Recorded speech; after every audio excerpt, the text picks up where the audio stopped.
नमस्कार दोस्तों, आर्य सक्सेस मंत्र में आपका स्वागत है। झारखंड समान ज्ञान का यह सेट 24 है। इससे पहले हम लोग सेट 23 तक पढ़ चुके हैं। अगर आप नहीं देखे हैं तो डिस्क्रिप्शन में जाइए, वहाँ आपको लिंक मिल जाएगा, वहाँ आप जाकर देख सकते हैं। इस तरह से हम लोग जो है ना इस सेशन में टॉप 100 सेट पढ़ेंगे और प्रत्येक सेट में टॉप 20 क्वेश्चन होती है कि जो कि MCQ बेस्ड है, यानी एग्जाम पैटर्न पर बेस्ड है। यानी एग्जाम में जिस तरह का प्रश्न पूछा जाएगा उसी तरह से ये बेस्ड क्वेश्चन रहेगा। और यह जो सेशन चला रहे हैं या जो जैसे CGL जैसे झारखंड दरोगा, झारखंड पुलिस उत्पाद सिपाही लैब असिस्टेंट जो कि एग्जाम अभी चल रहा है, और भी आगामी जितने भी एग्जाम होंगे झारखंड समिति सभी एग्जाम के लिए बहुत ही महत्वपूर्ण सेशन है। इसलिए आप हर एक वीडियो को देखिए, क्योंकि आपको ज़्यादा समय नहीं लगेगा देखने में। आपको मात्र 2 से यानी कि आपको 10 से 15 मिनट का टाइम लगेगा, मात्र उसी में आप इसको देख सकते हैं। तो इतना समय आप निकाल सकते हैं अपने भविष्य को सुनहरा बनाने के लिए। तो चलिए सेशन को शुरू करते हैं। पहला प्रश्न लेते हैं। तो पहला प्रश्न है कि बोला कि झारखंड सविनय अवज्ञा आंदोलन के दौरान रांची में स्वदेशी सप्ताह कब मनाया गया था। यानी झारखंड में जब सविनय अवज्ञा आंदोलन चल रहा था उस दौरान बोला कि रांची में स्वदेशी सप्ताह कब मनाया गया था। ऑप्शन दे दिया है मार्च 1930, अगस्त 1930, जून 1930, सितंबर 1930। तो इसका आंसर हो जाएगा डी नंबर, सितंबर 1930 में। सितंबर 1930 में रांची में स्वदेशी सप्ताह मनाया गया था।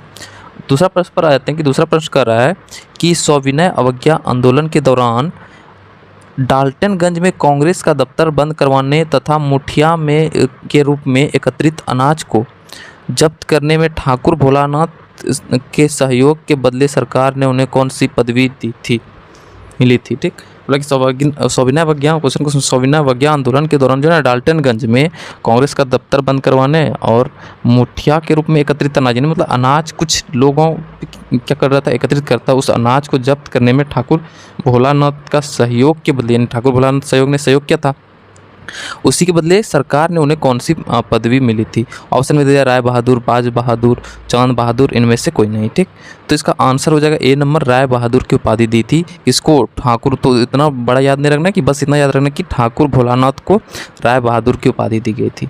ठीक, तीसरे प्रश्न पर आते हैं कि बोला कि झारखंड में आदिवासी महासभा का गठन कब हुआ था। तो झारखंड में आदिवासी महासभा का गठन कब हुआ था? 1932, 1936, 1934, 1938। तो झारखंड में जो है ना आदिवासी महासभा का गठन 1938 में हुआ था। डी नंबर से सही होगा।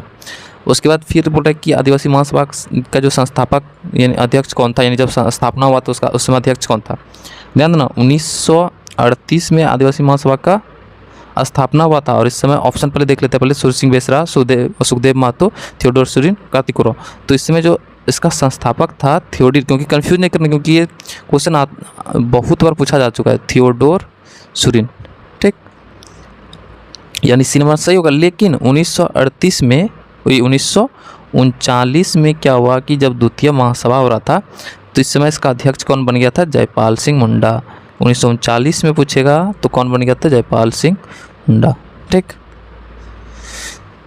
तो यानी 1939 में पूछेगा तो जयपाल सिंह मुंडा अध्यक्ष कौन था? लेकिन 1938 में संस्थापक अध्यक्ष कौन था? तो थियोडोर सुरीन।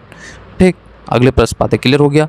पांचवा प्रश्न पर आते हैं हम लोग। पांचवा प्रश्न कर रहा है कि 1928 ईस्वी में एम्स्टर्डम ओलंपिक में हॉकी का पहला स्वर्ण पदक प्राप्त करने वाले भारतीय हॉकी टीम का कप्तान कौन था। यानी कि 1928 में जो हुआ था एम्स्टर्डम में ओलंपिक, उसमें हॉकी में जो है ना भारत को पहला स्वर्ण पदक प्राप्त हुआ था। और उस समय जो हॉकी का भारतीय हॉकी टीम का जो कप्तान था वो कौन था, ये क्वेश्चन पूछा जा रहा। ऑप्शन दिया कि कार्तिक उरांव, जयपाल सिंह मुंडा, विनोद बिहारी महतो, थियोडोर सुरीन। तो इसका बी नंबर आंसर सही होगा, Jaipal Singh Munda. B number answer सही। छठा प्रश्न पर आते हैं। छठा प्रश्न बोला कि आदिवासी महासभा के 1939 ईस्वी में, ध्यान देना ये क्वेश्चन देखो पूछ दिया कि आदिवासी महासभा 1939 में संपन्न द्वितीय अधिवेशन की अध्यक्षता किसने की थी। पहला अधिवेशन कब हुआ? 1938 में। और द्वितीय अधिवेशन कब हुआ? तो 1939 में। ऑप्शन दे दिए जयपाल सिंह मुंडा, कार्तिक उरांव, थियोडोर सुरीन, इनमें से कोई नहीं। तो ए नंबर आंसर सही होगा, जयपाल सिंह मुंडा। सातवां प्रश्न पर आता है कि झारखंड आंदोलन का जन्मदाता किसे कहा जाता है। बहुत इंपॉर्टेंट प्रश्न। ऑप्शन दे दिया Justin Richard, father Camille Bulcke, जे बार्थोल्मन, डी में ABC तीनों। ठीक, तो इसका आंसर हो जाएगा जे बार्थोल्मन, यानी सी नंबर आंसर सही। झारखंड आंदोलन का जन्मदाता जे बार्थोल्मन को कहा जाता है। ये इनकी जो पढ़ाई हुई थी संत कोलंबस में हुई थी। ठीक, संत कोलंबस। अगले प्रश्न पर आते हैं। बोला कि तिलका मांझी को संयुक्त बिहार के किस जिले में फांसी दी गई थी। तिलका मांझी को जो है ना, जो समय बिहार था, झारखंड अलग नहीं हुआ था, जब संयुक्त बिहार ही था तो उस समय बोला कि किस जिले में फांसी दी गई थी। ऑप्शन में दे दिया रांची, भागलपुर, रामगढ़, पलामू।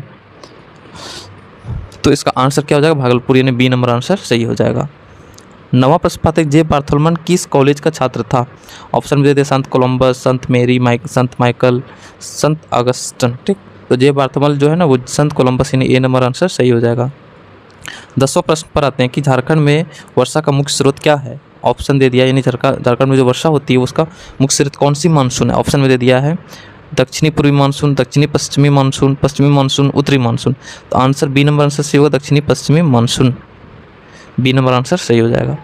11वां प्रश्न पर आते हैं कि झारखंड के किस क्षेत्र में सर्वाधिक वर्षा होती है? ठीक ना, यानी क्वेश्चन थोड़ा सा मिसप्रिंट है।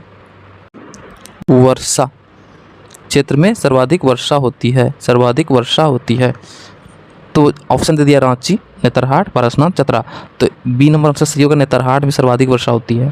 झारखंड के नेतरहाट क्षेत्र में सर्वाधिक वर्षा होती है, बी नंबर आंसर सही। 12वां प्रश्न पर आते हैं कि झारखंड की सबसे लंबी और सबसे बड़ी नदी कौन सी है? मोस्ट इंपॉर्टेंट प्रश्न, और इसकी लंबाई भी पूछा जाता है। ठीक, तो झारखंड में सबसे बड़ी और सबसे लंबी नदी, ऑप्शन दे दिया गंगा, स्वर्णरेखा, दामोदर, उत्तरी कोयल। तो सबसे लंबी सबसे बड़ी नदी दामोदर है, इसकी झारखंड में कुल लंबाई 290 किलोमीटर है। झारखंड की सबसे प्रदूषित नदी भी यही है, प्रदूषित नदी इसी का दूसरा नाम है देव नदी। झारखंड का देव नदी किसे कहता है? तो दामोदर को ही।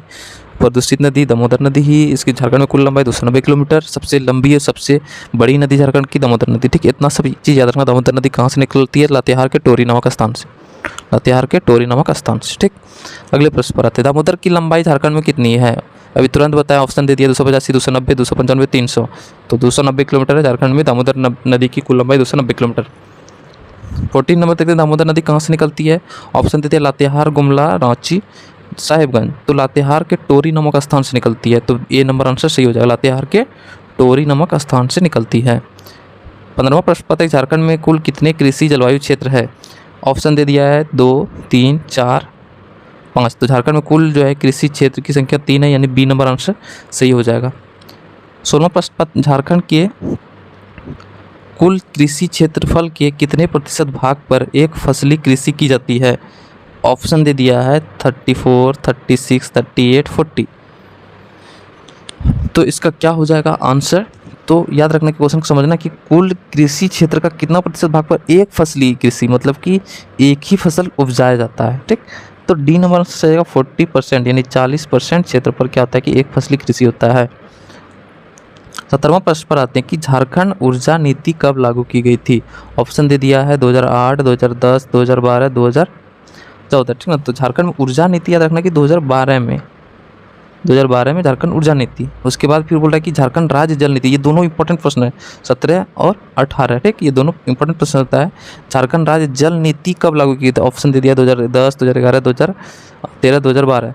तो झारखंड की जो जल नीति हुई थी ये लागू हो गई थी, यानी 2011 में। झारखंड जल नीति पूछे थे तो 11 है, और उसके बाद ऊर्जा नीति पूछेगा तो 12। तो पहले जल, उसके बाद ऊर्जा, यानी जल से ऊर्जा बनाया जाता है। यानी जल, मान लो कि जल को अगर ऊंचे बांध से गिराएंगे तो वहाँ से क्या होगा कि हम लोग विद्युत ऊर्जा प्राप्त कर सकते हैं। तो पहले जल आएगा तब ऊर्जा। तो यानी ये 2011 है, उसके बाद जल 2011 में ले आए, उसके बाद 2012 में ऊर्जा ले आए। ऐसे करके याद रख लेना है। ठीक, 2011-12। तो झारखंड राज्य जल नीति 2011, झारखंड ऊर्जा नीति 2012। अगले प्रश्न पर आते हैं 19वां प्रश्न पाते हैं कि झारखंड के सकल घरेलू उत्पाद में वन का क्षेत्र का हिस्सा कितना प्रतिशत है? ऑप्शन दे दिया है 0.5%, 1.5%, 1%, 2%। तो इसका आंसर क्या हो जाएगा? सी नंबर आंसर सही हो जाएगा, 1.5%। 20वां और अंतिम देखते हैं इस सेट का। बोला कि झारखंड में स्वच्छ ऊर्जा के विकास के लिए झारखंड नवीकरणीय ऊर्जा विभाग का गठन किस वर्ष किया गया? ऑप्शन दे दिया है 2001, 2002, 2003, 2004। झारखंड समझ देखो, झारखंड नवीकरणीय ऊर्जा विभाग का गठन बोल रहा है कि कब हुआ है? तो इसका आंसर ए नंबर आंसर सही हो जाएगा, 2001 में हुआ है झारखंड नवीकरणीय ऊर्जा विभाग। ये था टॉप 20 क्वेश्चन। आपको कैसा लगा ज़रूर कमेंट बॉक्स में लिखिएगा। हम लोग फिर से नए सेशन में फिर उपस्थित होंगे। फिर तब तक के लिए धन्यवाद। हंसते रहिए, मुस्कुराते रहिए, दिखते रहिए आर्य शक्ति मंत्र का वीडियो को। धन्यवाद। जय हिंद।